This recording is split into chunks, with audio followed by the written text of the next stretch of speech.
क्या? एक पंख वाला बाघ? क्या तुम पागल हो गए हो? मनन ईश्वर अविश्वास से उछल पड़ा जब उसने तेजस और विवेक को अपने सामने खड़े देखा। विवेक ने असहायता के भाव से तेजस की ओर देखा, मानो कह रहा हो, देखा, मुझे पता था कि ऐसा ही होगा। लेकिन तेजस शांत और गंभीर रहा। उसने मनन ईश्वर से कहा, गुरुजी, आप तो गुप्त रूप से हम पर नजर रखने वाले हैं, है ना? फिर ऐसा लक्ष्य चुनने का क्या मतलब है जिसके बारे में हम पहले से ही जानते हैं कि हम उसे हरा सकते हैं? प्रतिद्वंद्वी शक्तिशाली होगा, तभी हम दबाव महसूस करेंगे और बेहतर हो पाएंगे। हमारे साधना स्तर अभी तक वहां नहीं पहुंचे हैं, लेकिन अगर हम अच्छे से समन्वय करें तो हम निश्चित रूप से 7वें क्रम के प्रतिद्वंद्वी का सामना कर सकते हैं। हालांकि मनन ईश्वर को तेजस ने पहले ही मना लिया था, उसने ये उम्मीद नहीं की थी कि तेजस इतना दुस्साहसी होगा कि वह एक पंख वाले बाघ पर अपनी नजरें गड़ा देगा। बच्चे, क्या तुम जे हो कि पंख वाला बाघ क्या होता है? एक वयस्क पंख वाला बाघ 7वें क्रम का होता है, लेकिन कुछ 8वें क्रम के भी होते हैं। अगर वे भाग्यशाली हों और लंबे समय तक साधना करें तो वे 9वें क्रम तक भी पहुंच सकते हैं।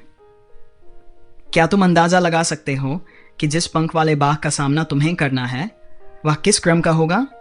ये जीव उड़ सकते हैं और उनकी उड़ान की गति भयानक होती है। अगर तुम उससे लड़ नहीं पाए तो भाग भी नहीं पाओगे।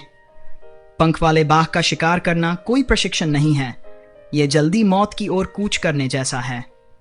और तुम कहते हो कि तुमने कुछ साथियों को इकट्ठा किया है, क्या वे इस पर सहमत हुए?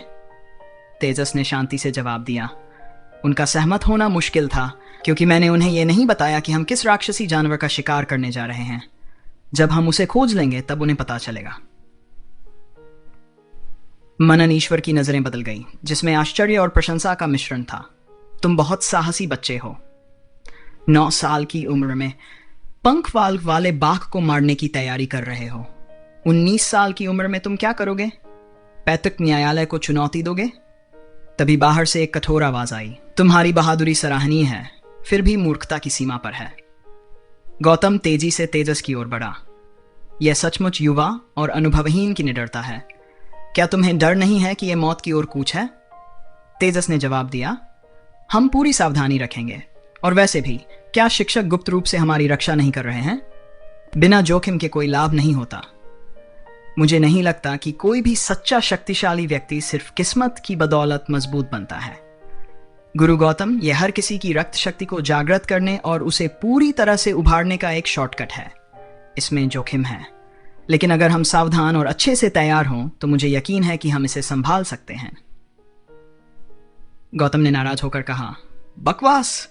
क्या तुम उम्मीद करते हो कि सभी शिक्षक तुम्हारे साथ आएंगे? हम यहाँ अकादमी में युद्ध प्रशिक्षण कर सकते हैं और खुद ही तुम्हें पीट सकते हैं। किसी राक्षसी जानवर का इंतजार क्यों करें? उसी समय एक और आवाज सुनाई दी, उन्हें जाने दो। गौतम और मनन ईश्वर ने नजरें घुमाई और देखा कि ये कोई और नहीं बल्कि अभय राव थे।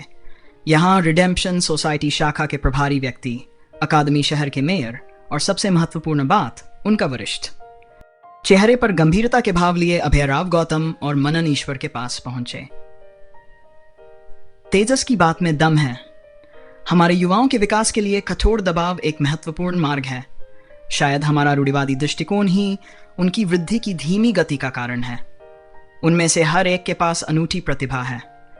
हम उनके इन गुणों का सही उपयोग कैसे कर सकते हैं, इस पर विचार कर रहे हैं, लेकिन हमारे पास इसके लिए कोई ठोस योजना नहीं है। हमारे संगठन ने वर्षों से जान संचित किया है, लेकिन आप और मैं जानते हैं कि इस संचय की गति बहुत धीमी है। इस दर पर मानवता को सुरक्षित भविष्य देने में सदियां लग सकती हैं। अगर हम अपने पूर्वजों की तरह जोखिम उठाने का साहस नहीं दिखाएंगे तो हम अपनी आने वाली पीढ़ियों के लिए बेहतर जीवन कैसे बना पाएंगे? उनका आना सभी के लिए अप्रत्याशित था, सिवाय तेजस के। दरअसल मनन ईश्वर से मिलने से पहले ही तेजस अभय राव से मिलकर अपने विचार साझा कर चुका था। मनन ईश्वर और गौतम के विपरीत अभय राव तेजस की क्षमता और उसकी अनगिनत योग्यताओं से भली भांति परिचित थे। पूरे अकादमी शहर के पर्यवेक्षक होने के नाते उनके पास अधिक व्यापक दृष्टिकोण था, और सबसे महत्वपूर्ण बात यह थी कि तेजस के गुरु के रूप में अभय राव को अन्य शिक्षकों की तुलना में उस पर अधिक विश्वास था। लेकिन गौतम अभी भी असमंजस में था। मैं उनके साथ जाऊंगा। अगर हमें 9वें क्रम का पंख वाला बाघ भी मिल जाए तो भी मुझे उनकी रक्षा करने में कोई परेशानी नहीं होगी। अभय राव ने आगे किसी भी आपत्ति को खारिज करते हुए कहा, यह एक महत्वपूर्ण प्रयास है। अगर यह सफल होता है तो हम इसे अकादमी की शिक्षाओं में शामिल कर सकते हैं। तेजस सही कहता है, ग्रीन हाउस में उगे फूल तेज हवाओं और भारी बारिश का सामना नहीं कर सकते। ये भविष्य में सोसाइटी की मुख्य प्रतिभाएं बनेंगे। उन्हें कठोर प्रशिक्षण की जरूरत है और यह प्रशिक्षण उन्हें अभी से देना चाहिए। मेयर का अंतिम निर्णय ही निर्णायक था। अगर वह खुद इस मिशन में शामिल होने का फैसला कर चुके थे तो और कुछ कहने का सवाल ही नहीं उठता। अभय राव ने तेजस की ओर देखा और पूछा, तुम कब शुरू करना चाहते हो? तेजस ने जवाब दिया, कल। मैंने वरिष्ठ भाई विवेक के साथ पहाड़ों में पंख वाले बाघों के प्राकृतिक आवास पर शोध किया है। यह स्थान काफी दूर है, इसलिए खोज में कुछ समय लगेगा। अगर हम आज तैयारी कर लें तो कल सुबह निकल सकते हैं। अभय राव ने जोर देकर पूछा, कितने लोग जा रहे हैं? मैंने टीम के सदस्यों का चयन पहले ही कर लिया है। सबसे बड़े भाई और मुझे मिलाकर हम कुल 5 हैं। मुझे लगता है कि हमारी योग्यताएं एक दूसरे के पूरक हैं, इसलिए हमें ज्यादा लोगों की जरूरत नहीं है। अगर बहुत ज्यादा लोग होंगे तो समन्वय करना मुश्किल होगा, और अगर हमें मदद की जरूरत पड़ी तो आपके लिए भी एक ही समय में हमारी मदद करना मुश्किल हो जाएगा। ठीक है, तो फिर हम कल सुबह सबसे पहले निकलेंगे। जब तेजस और विवेक चले गए, गौतम ने अभय राव की ओर देखते हुए कहा, आप अपने शिष्य से बहुत प्रेम करते हैं। क्या आप उसे इस तरह का जोखिम लेने देंगे? अगर कुछ गलत हो गया तो क्या होगा? अभय राव ने बिना किसी हिचकिचाहट के कहा, अगर कुछ भी हुआ तो मैं पूरी जिम्मेदारी लूंगा। गौतम ने असहाय होकर कहा, ठीक है, हम जो कर सकते हैं वह यही है कि सावधानी बरतें। आपको भी अच्छी तरह से तैयार रहना होगा। हालांकि राक्षसी जानवर देव स्तर तक नहीं पहुंच पाते, फिर भी आपको सतर्क रहना होगा। अभय राव ने सिर हिलाते हुए कहा, तुम्हारे अंदर आर्मडिलो जैसी सतर्कता है, लेकिन कभी कभी तुम ज्यादा ही सावधानी बरत लेते हो। सच कहूं तो तेजस की बातों ने मुझे गहराई से प्रभावित किया है। यदि हमें इन बच्चों को भविष्य में दानव और अप्सरा कुलों का सामना करने के लिए तैयार करना है तो हम सिर्फ सिद्धांतों पर भरोसा नहीं कर सकते। जब तक हम इन सिद्धांतों को वास्तविक जीवन में आजमाते नहीं हैं, उनका कोई मतलब नहीं है। भले ही कुछ कठिनाइयों का सामना करना पड़े या रास्ते में कुछ नुकसान हो, लेकिन अगर अंतिम परिणाम अच्छा होता है तो जो अनुभव हमें मिलता है वह अनमोल होता है और इसके लायक होता है।